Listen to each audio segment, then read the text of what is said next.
Welcome to Lynn Cullen Live, talk radio without the static. Email your questions and comments to lynn@pghcitypaper.com. And now your host, Lynn Cullen. Good morning. It's Monday, October 29th, 2018. And I recall some of the last words I spoke to you on Friday were, well, whatever horrors happen over the weekend, we'll talk about them on Monday. And I'm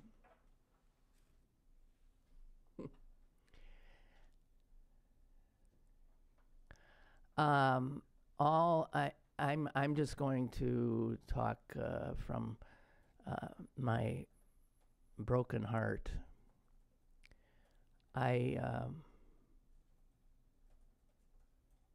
I'm not surprised that this happened. My only surprise is that it happened around the corner from my house. It was bound to happen. Anyone who's been paying attention, and you know I do, and I have shared with you my growing concerns about rising anti-Semitism. I haven't wanted to talk about it as much as I think about it because I feared it would look, I don't know, self-serving or something. It's been a great concern of mine as I watched its rise all around the world and here. As somebody who supports the Southern Poverty Law Center, I see the stats that they put out because they track hate crimes. And I've seen the increase, which has spiked since Donald Trump became our president. I do not believe that's coincidence.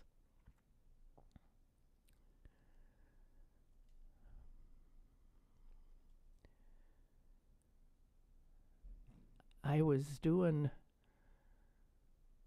I think, pretty okay, although I think I was sort of in shock all of Saturday. And then they released the names yesterday, and it took me to my knees.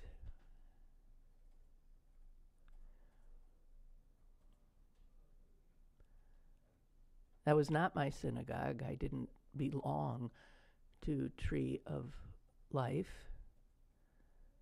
I have great affection and respect for the Rabbi Emeritus there, Alvin Birkin,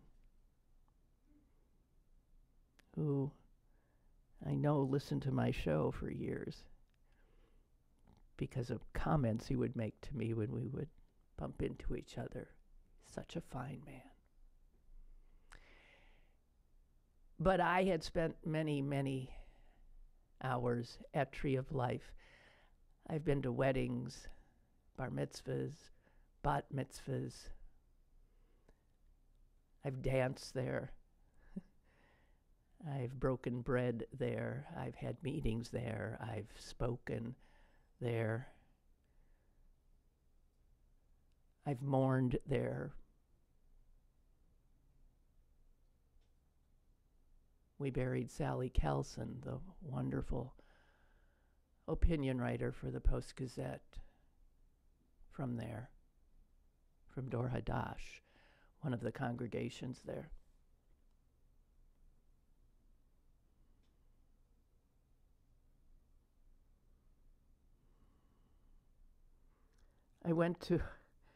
I'm sorry, I'm going to just give you some snapshots that are in my head.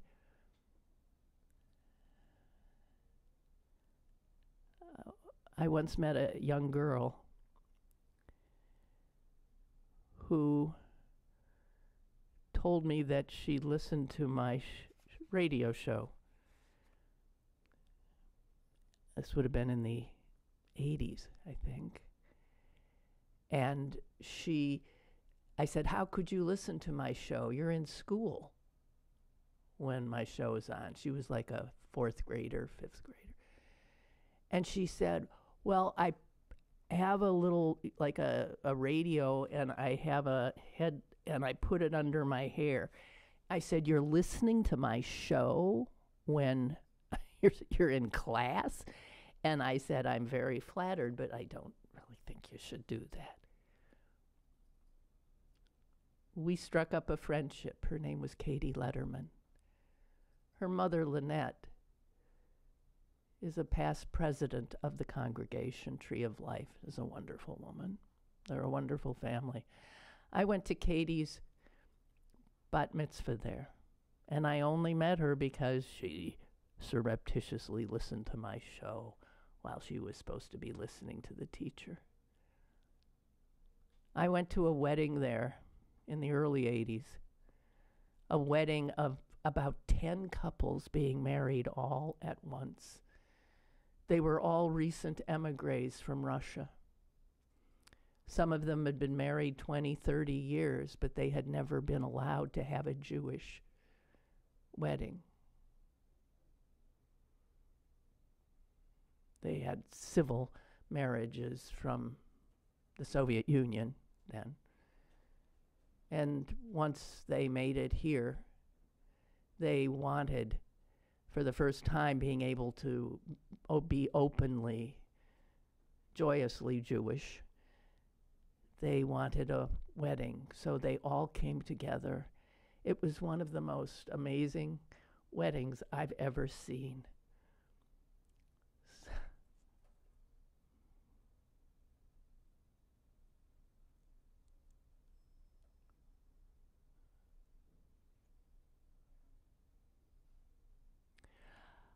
I know 3 of the victims.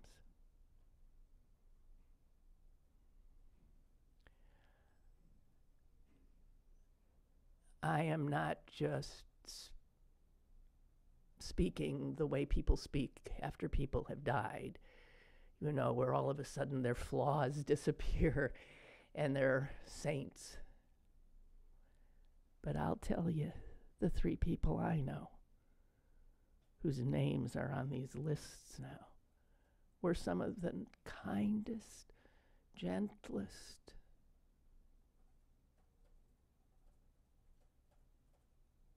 selfless people.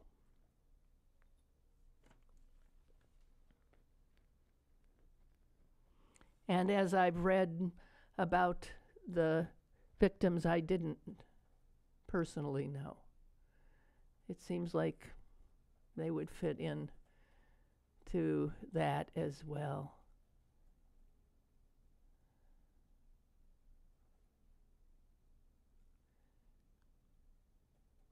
The man who lies grievously injured in critical condition, Dan Ledger, is, and when I think of him, I always have, is the kind of quality of man that is like Mr. Rogers.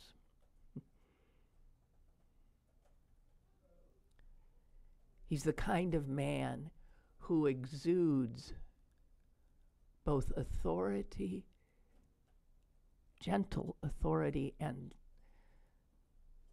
incredible compassion and kindness. He's the kind of man that when he's talking to you, he's always reminded me of Fred Rogers for that.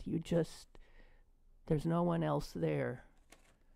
He's that focused. He's that present. He has spent his life caring for the sick and the dying and even the dead. He's been a hospice nurse.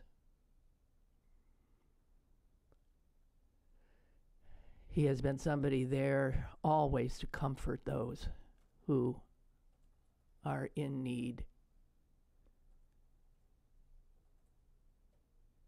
I don't know that he would want this known, but because it's something that you do privately, but he would, after ministering to the dying,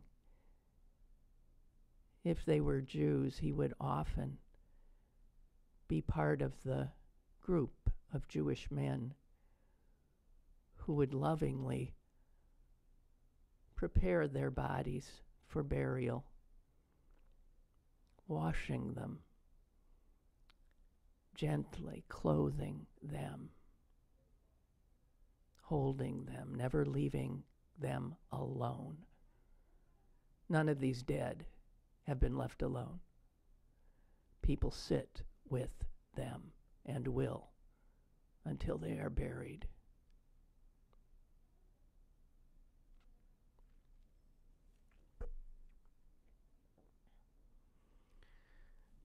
Those of you who pray, please pray for Dan.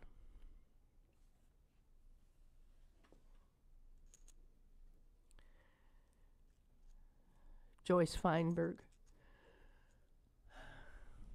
quintessential mother, grandmother, wife, and smart as a whip.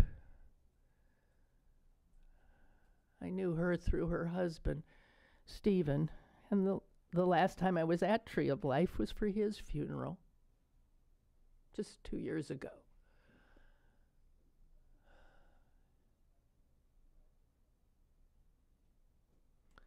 They were Canadian Jews.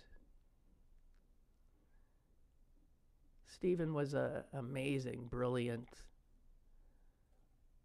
CMU statistician professor. He was recognized internationally. He was always flying off here and there. And God, I've never seen two grandparents who so, well, kveld is the Yiddish word over their grandchildren, some of whom live in Paris. Just wonderful, good people, all of whom give back, involved in volunteer community building kinds of work. It's how I knew all of these people,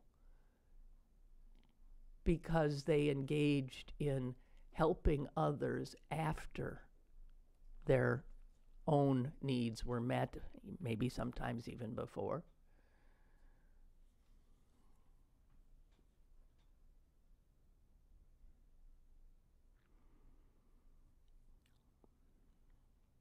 Jerry Rabinowitz, who will be buried tomorrow,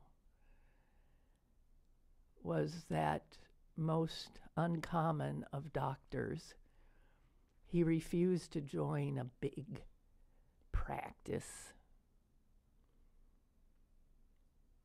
He had his own little office in Bloomfield, and anyone who was his patient will tell you, unlike the experience of most of us when we go to doctors now, he took his time. He talked about you, talked with you, not just about whatever was ailing you, but talked about your life. Was always there for anyone. A remarkably giving person. As is his wife, Mary.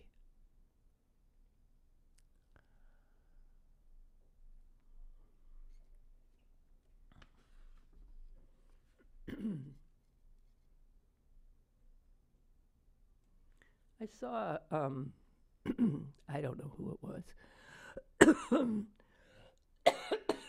Maybe it was, what's his name on CNN, Wolf Blitzer, interviewing Rabbi Chuck Diamond, who was the rabbi at Tree of Life for, I think, a little while.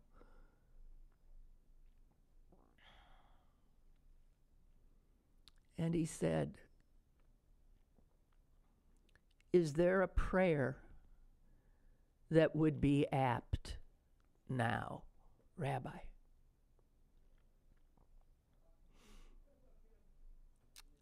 And Rabbi Diamond said, I'm tired. I'm tired as a rabbi throwing my hands in the air, beseeching God. He said, it's time for action. And his words were beautifully, I thought, echoed by the current rabbi who survived the shooting last night at Soldiers and Sailors Hall. This is Rabbi Jeffrey Myers.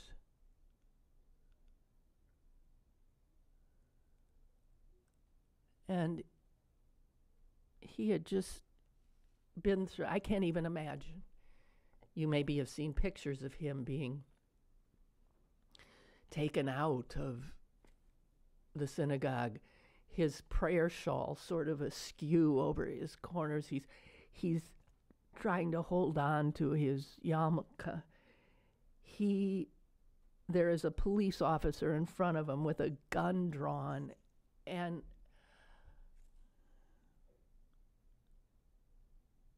he got up there last night, and he was very clear.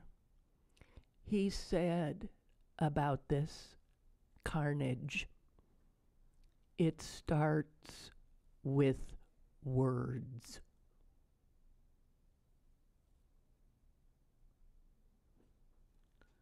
And then he said to all of the politicians that were there, specifically called them out, and said that the solution to this has to start with you, he said. And boy, that crowd of thousands erupted. And there was an eruption of people saying, vote, vote, vote, just as there was an eruption like that at the vigil on Friday night outside on the corner of Forbes and Murray.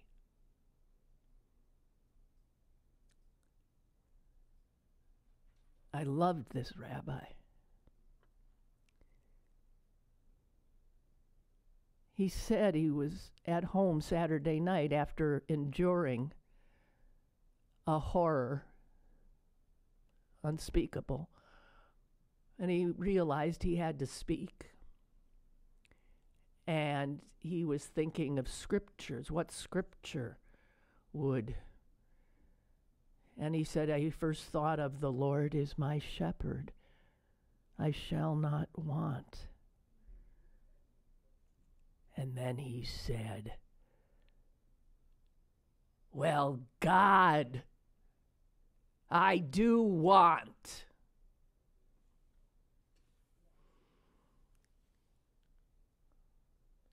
I want these 11 beautiful souls back. And you can't do that.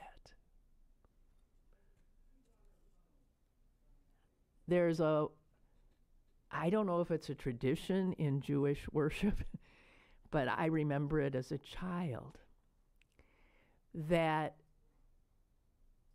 especially old men, I remember Mr. Katz, always in the front row, bearded Holocaust survivor. And he would keen while praying. You would hear his voice, and I remember the first time I saw him do it, I saw Mr. Katz, while he was praying, shake his fist at God.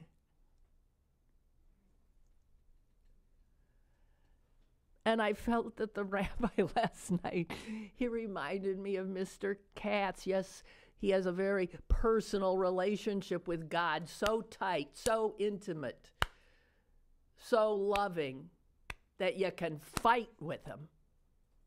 You can say I'm angry at you. What do you mean I shall not want? I do want.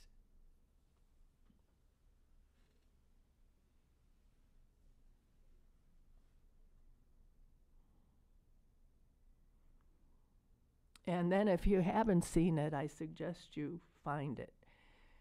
The rabbi ended by singing a Jewish song of mourning called Kel Rachaman. And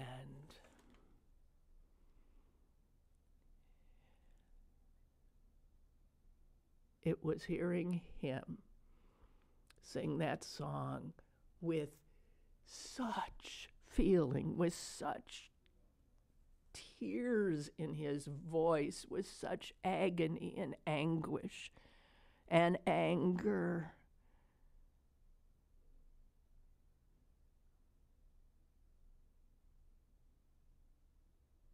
There's a reason that sometimes Jewish music sounds mournful. And this song is haunting in its mournfulness. And this rabbi cried it out of the depths of his broken heart.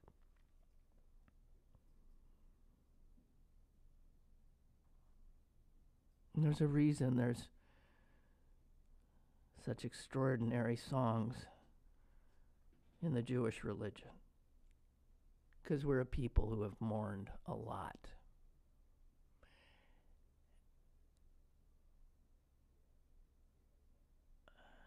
I remember as a kid arguing with other Jewish kids if it could ever happen here. Jews in America had found a promised land. Finally, a place where we could be accepted, live, be absolutely Americans. And I gotta tell you, actions like this and the fact that we know that there are millions of Americans who feel the hatred that this man felt, maybe don't act on it.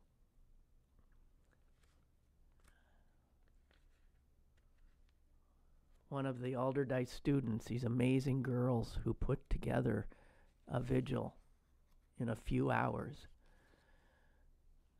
that drew thousands into the rain Saturday night in Squirrel Hill.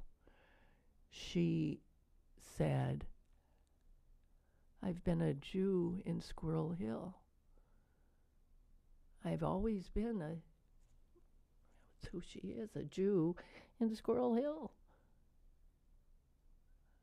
And she said, I'm a different Jew now. That's a woke Jew.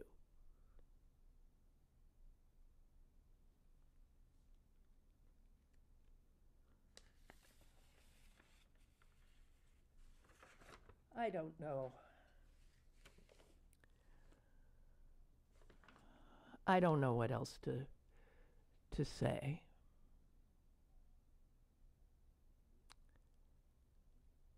I walk by, drive by Tree of Life every day. And it's always sort of been a touchstone, you know. If I'm rushing home, I'm at Tree of Life, I'm as good as there. And now, I can't imagine how every time I see it, how I will feel.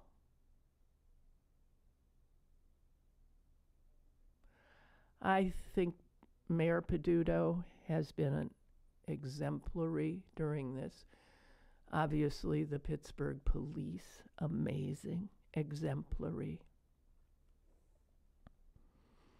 The outpouring of religious leaders from all faiths at last night's vigil. So good for the repair of the soul. Wasi Muhammad, a man I know, wonderful guy.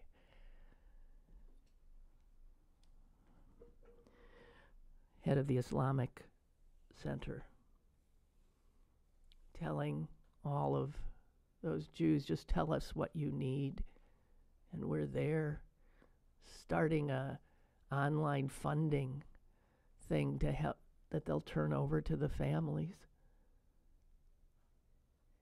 And in less than 24 hours, it had brought in $70,000 from the Muslim community here.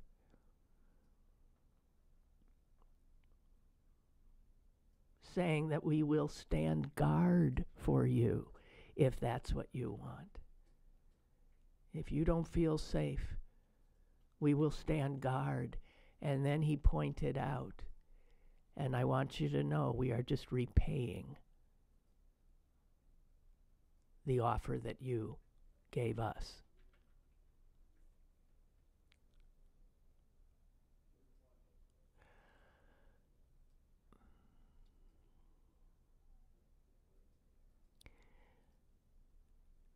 The Jewish Federation a few years back hired a former FBI agent, security specialist, and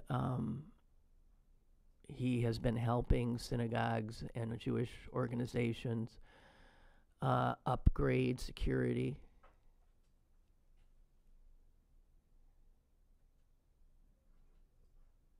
The Jewish community earlier this year lent him out to the Muslim community, and they said, here, I think you need to have this help as well.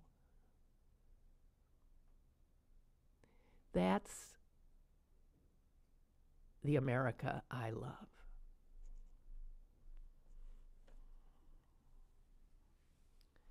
That's the America that I pledge allegiance to.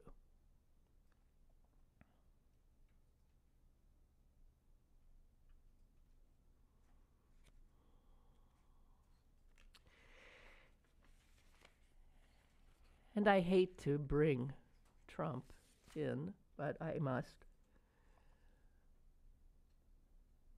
His first remarks, practically, were to blame the dead. Well, if they'd had armed security in there.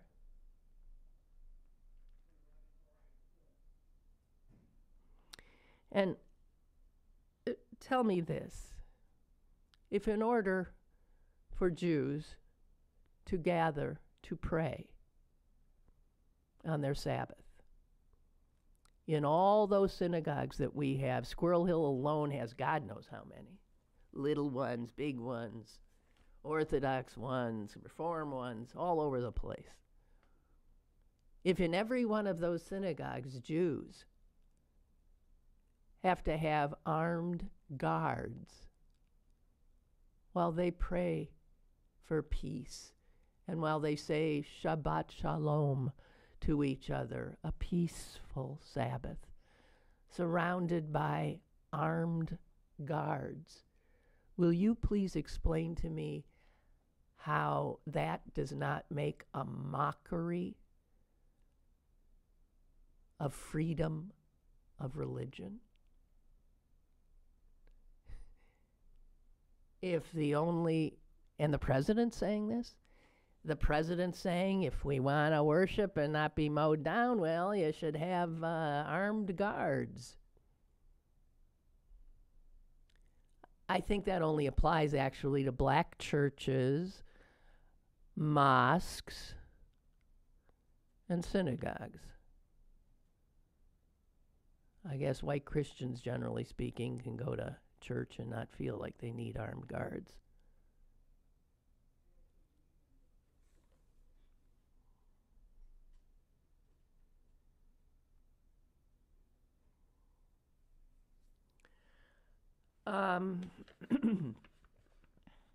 I have to tell you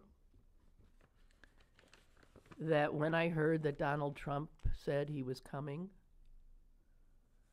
here, for what purpose, I don't know. I guess because that's what presidents do. But since this is a guy who doesn't do what any other president has ever done, who revels in spurning being presidential, who makes fun of it, why would he be coming here? To play act at being mournfully presidential, reading some lines that somebody has written for him before jetting off to another rally to rouse his base, to spew the hateful rhetoric that he is a master of. Let's make no mistake, you can draw a direct line from Trump's speech to the carnage that happened on Wilkins Avenue Saturday. As the rabbi who survived it said, it starts with words.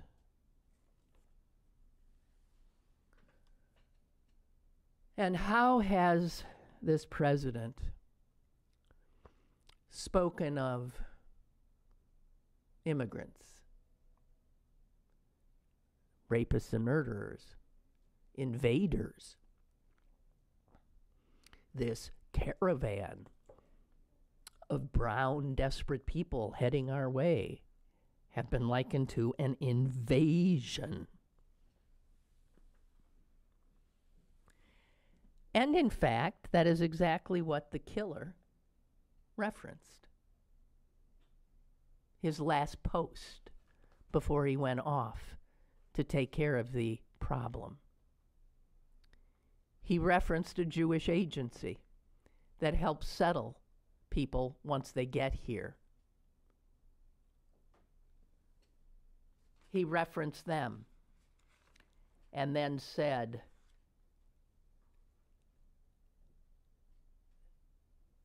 that he was going in. He was not letting these invaders, he used the word invaders. He suggested that they were coming to kill us. And he was not going to let that happen. And so he went full of purpose and hate, spurred on by presidential rhetoric, buttressing his sense that he was defending his country from invaders. And he went and mowed down all those old Jews who he saw as a threat.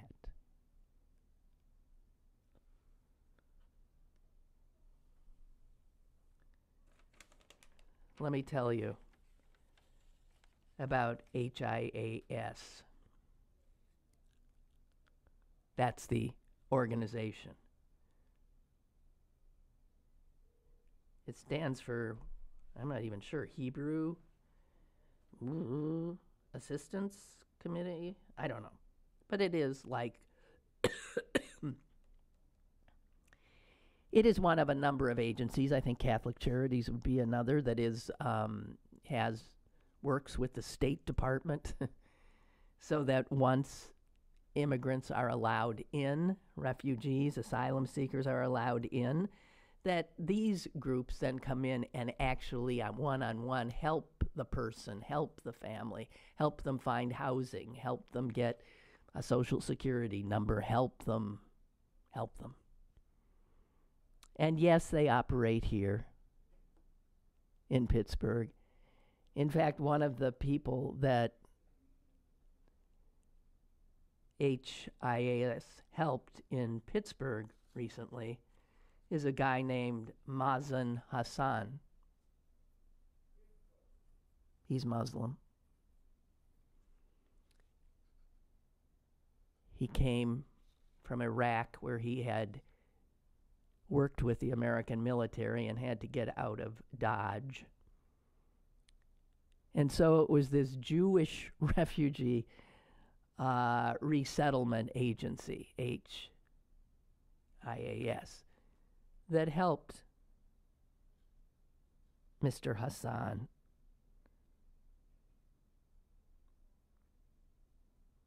And he will always remember that. He has since, and this is what Trump's base hates, this man now lives in our community, helped by Jews. We are so happy with the life we have here, he says, which the Jewish agency helped us start. He has now 2 American-born children, grandchildren. His family here has grown to 16, and that's what they hate. This agency is the agency that helped all of those Soviet Jews come. And among those Soviet Jews that this agency helped was a guy named Sergei Brin, who was 6 years old at the time, who, as you know, I'm sure, went on to found Google. Not a rapist, not a murderer, not an invader, not somebody intent on causing anyone harm. We have a call. Caller, go ahead, please. Hey, Lynn, it's Mike in DC. Hi, Mike. Sorry for your loss. Thank you. I was shocked that I didn't know much about the Jewish burial process. Can you tell us something about it? Yes. Can you tell us how it happens? There's someone sitting there, and then I heard it's sitting Shiva, but that's not the same thing you talked about, right? No. It is not. The body is never left alone, so that even if a body, for instance, the body is taken to a funeral home, Jews are not embalmed. Jewish people, women doing women, men doing men, is called a Chevra Kadisha, a holy society. They go in, and there's a very specific way that a body is cleaned, washed, put in linen shrouds called tachrikim, and prepared for burial, so that it is people in the community who hold this body, who carry it literally, physically, who place it in the coffin. I mean, I could tell you specific rituals, but I'll disregard that. While preparing the body, never is anything, there's people on either side doing the work. Nothing is passed over a body, because there is a sense that until burial, the soul of the person is hovering there. I have myself done this. It is the most powerful thing that you can do. And once the body is lovingly prepared, there is someone, not for all, because a lot of Jews don't do this observance, but are not left alone. Someone sits through the night. Someone sits all day until the body is buried. So that's why the police said that they're working diligently to adhere to rituals, death rituals. Or They something. want to be able. I heard that. Yes, I would imagine. I mean, already, if Jewish burial traditions were able to happen in this case, these people would already be buried. You're ideally to be buried 24 hours after death. And obviously that's and not... since that's not happening, somebody's probably sitting with them in the mortuary. There is no doubt that these slaughtered are not alone. There's no way they are alone. That's lovely. I know. I think my mother always says, Jews do death really well. The idea of getting a body in the ground so quickly is because once someone is dead, the love and energy turns to the living. The sense that it is the survivors that need comfort. And then that's where the sitting Shiva comes in. That's where, right? You have buried, right? You bury the body, and then you go to the house, and you sit. And sit for 7 days. Yes, sit for 7 days. 7 days. Some don't do it that long, but the community just comes. They come and come and come. It's not like a wake. It's not a bunch of laughter. It's a lot of prayer. The people who you come to sit with have no obligations as hosts to talk to you or anything. They just sit. I mean, people can talk and do whatever, but everything is done so that for whatever the person might want and might give them comfort. All mirrors are covered? Yeah, pardon me? Mirrors are covered. All mirrors? Mirrors, right, and are covered. Why is that? I'm not sure why that is. I suppose something about vanity having nothing to do, and showing where vanity is, you end up dead. I bet it has something to do with that. I don't know. Maybe you'll make me go look. The man who's fighting for his life, Dan Ledger, was a founder of one of the Chevra Kadishas here and actively engaged in this. If he were not lying, fighting for his life, he would be now seeing to these 8 men.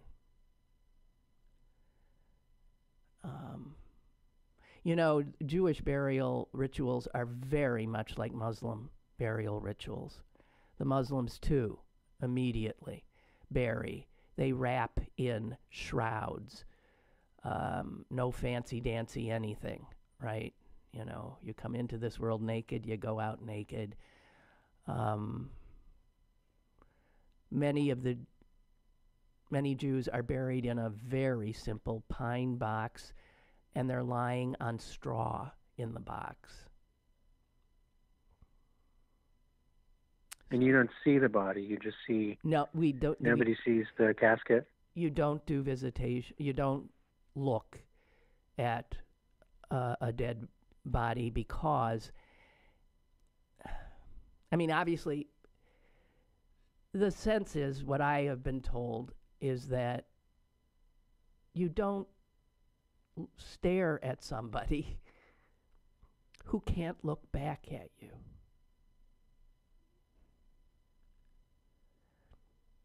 I don't know, but that's the Jewish way. You can't stare at them. They can't engage you. So yeah, I had never seen a dead. I mean, the Christian way of grief and burial is very, very different than Jewish. It's different in every way, although it's quite clear, having attended all kinds of burial services, that you take comfort in the traditions and rituals, right? Mm-hmm. Yeah. But no. I mean, the family can certainly look on the the person. But, there's nothing to see. They are wrapped in, their heads are covered. They are wrapped in linen shrouds. No makeup. No jewelry. No nothing. No nothing. No. That's what it is. And speaking of know nothing, if Trump really wanted to help, which he doesn't, he would say, I have a son-in-law and a daughter who are Jewish. I have grandchildren who are Jewish. I think he might take refuge in that. I do.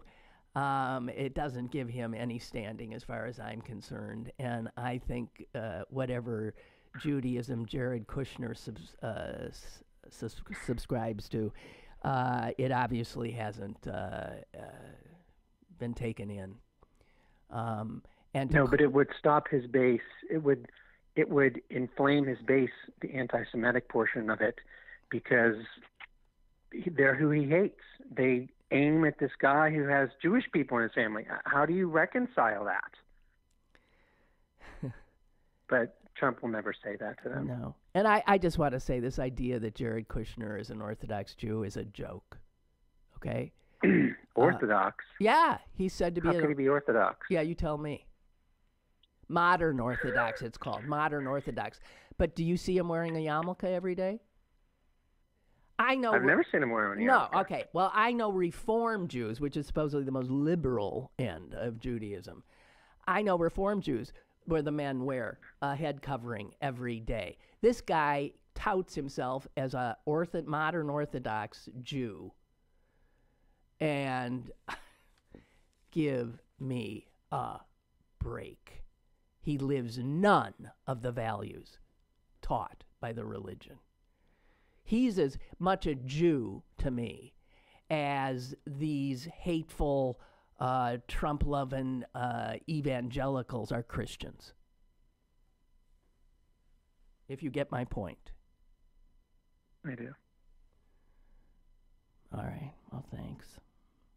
By the way, I'm not gonna. Thank you, Mike. I won't be here tomorrow, guys.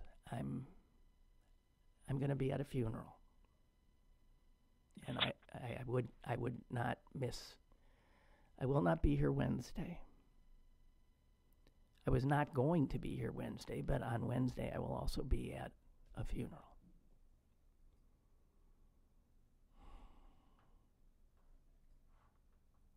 Things have changed.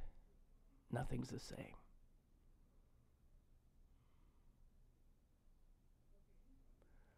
I want to say, as somebody who's always ragging on the television news, that the local TV news did an exemplary job. Everything that I saw. I mean, maybe some missteps happened here and there, and I can assure you that in the days to come there'll be missteps, because TV never knows when to say, all right, enough, back away. It just starts becoming. But covering the breaking news and covering that vigil Saturday night and covering the vigil Sunday night, exemplary and helpful, truly helpful. And I can't thank them enough. I am grateful. Let me get to your emails.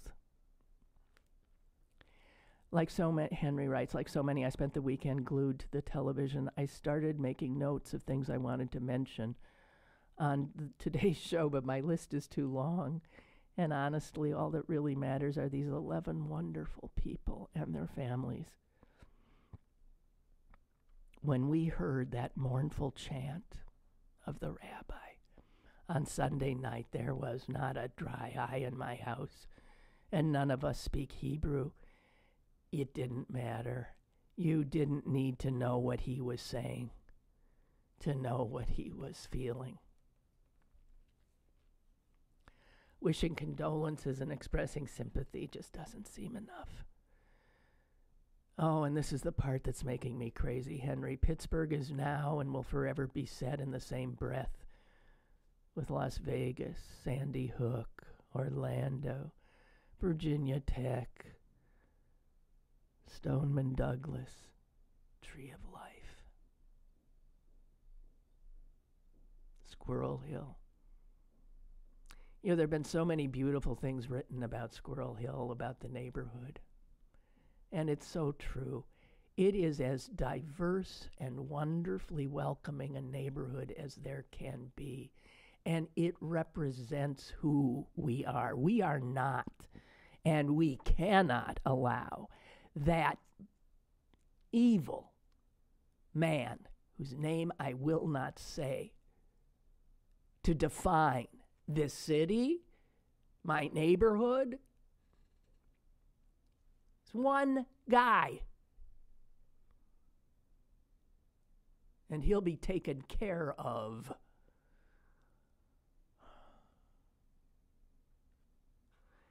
I keep saying, everybody seems to say, I live 3 blocks from Tree of Life.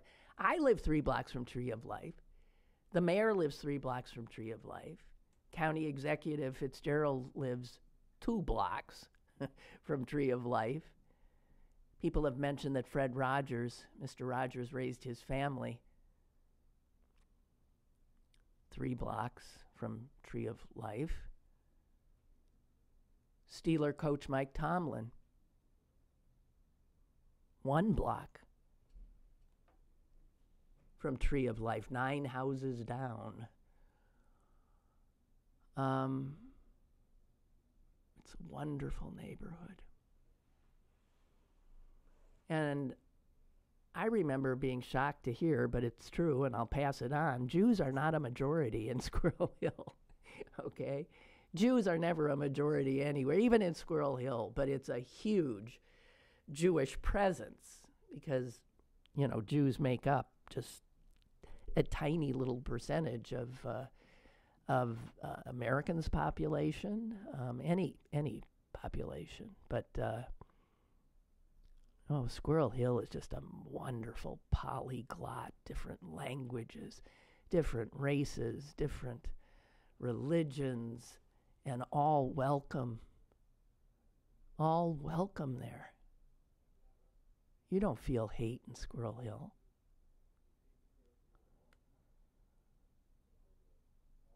Ray writes, was in shock, then the text that a dear friend's brothers were among the murdered. You know, Amy, my producer, I said, did you know anybody? And her grandmother very much knew those 2 brothers. Gentle, kind souls. And Amy said something that I think is true. There was a blessing in them going together because they were always together, and that one without the other was sort of unthinkable.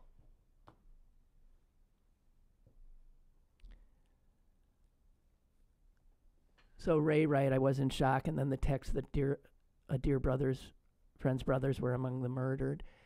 Then shock turned to grief. I can't imagine what she was going through. I and many of the non-Jewish friends, and they are legion, have been invited to the service tomorrow at Road of Shalom. Again, it's going to spill out into the streets.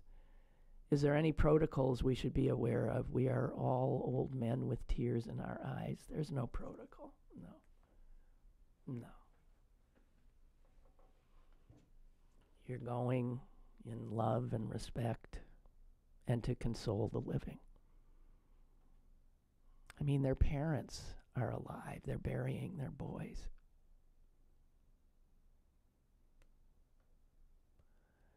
Gigi writes, I'm so sorry for your loss. Seeing our city come together is heartening. Seeing that leaders have told Trump that he is not welcome here. Well, there is a petition circulating from so-called Jewish leaders, it's just from Jews in general, telling Trump, don't come. I must say, I put out a tweet the minute I heard he was coming. I did tweet, something about please, don't come here playing presidential and intruding on our grief. He has no place here. None. And you can bet he doesn't want to come. He has no empathy. He's not capable of, throwing towels at survivors in Puerto Rico. Huh?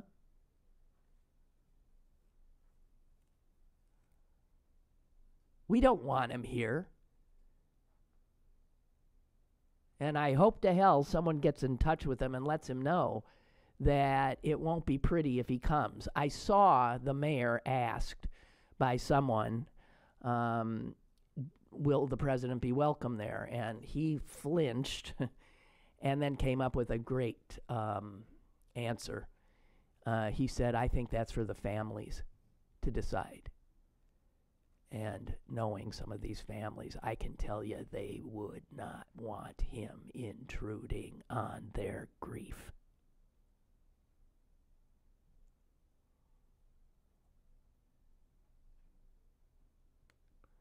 Lou says, I plan to call the 311 hotline and request the mayor ask him not to come. Well, I don't know if... I think the mayor handled it right. And I think that... I don't know. Milton wrote, as the receptionist for the Children's Institute and UPMC Rehab Hospital for 17 years. Oh, really? That's right across the street. I'm quite familiar with Tree of Life and many of its congregants. Both of the Rosenthal brothers were frequent visitors to my lobby, as was Mrs. Mallinger. This is the 97-year-old.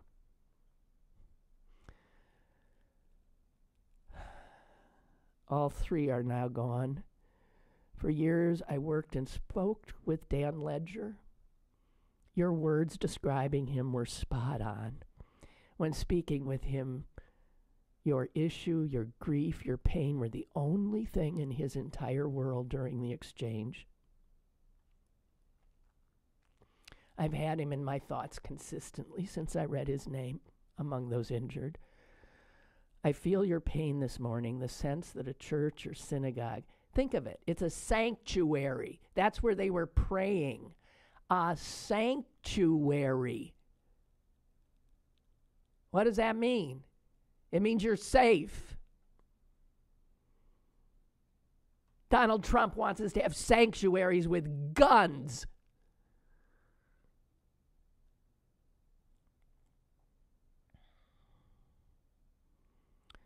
Milt says, those who I knew and know embody the goodness, compassion, and sense of community so many of us appreciate and try to emulate in our daily lives. They are the best. Thank you for sharing your pain with all of us. As I watch CNN from here in Columbus, I began immediately to think of this Monday morning show, and I look forward to connecting vicariously to my hometown and Tree of Life through your words.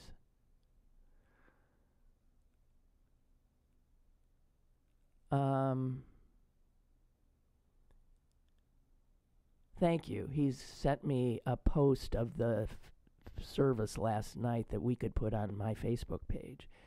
We will do that.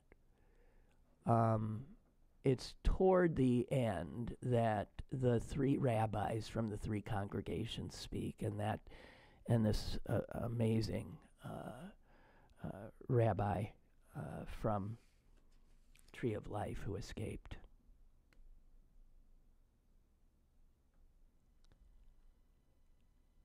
Craig writes, thank you for sharing the Jewish burial practices with us. We have much to learn about one another. I'll tell you a Jewish burial practice that has been picked up by everybody, it seems, is that when you visit a cemetery, visit someone there, we leave a stone. And I now see stones all over they aren't Jewish, people have picked up on that Jewish custom just to say, I was here. please know that we are with you as you attend the funerals, and that you represent those of us who are far flung but whose hearts are broken. Absolutely. And I must say that another wonderful thing that happened as a result of this is I got phone calls. Yes, I was on the phone all day. I heard from distant family members that I haven't spoken to. I heard from friends from high school who I haven't spoken to. I heard from a woman who used to live here and knows 4 of the dead, and she's in Southern California caring for her mother, and she was just distraught and needing to touch base to feel closer. She said, I feel so powerless. And I said, well, if you were here, you'd feel the same.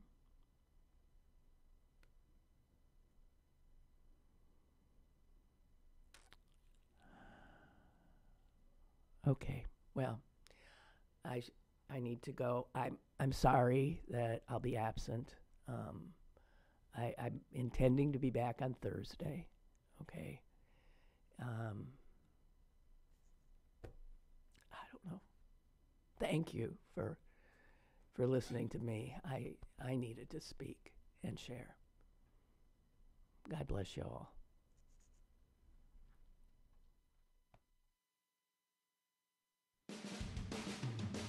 Lynn Cullen Live, Monday through Friday from 10 a.m. to 11 a.m. and archived at pghcitypaper.com. The opinions expressed on Lynn Cullen Live are those of the host and do not necessarily reflect the viewpoints of Pittsburgh City Paper or its advertisers.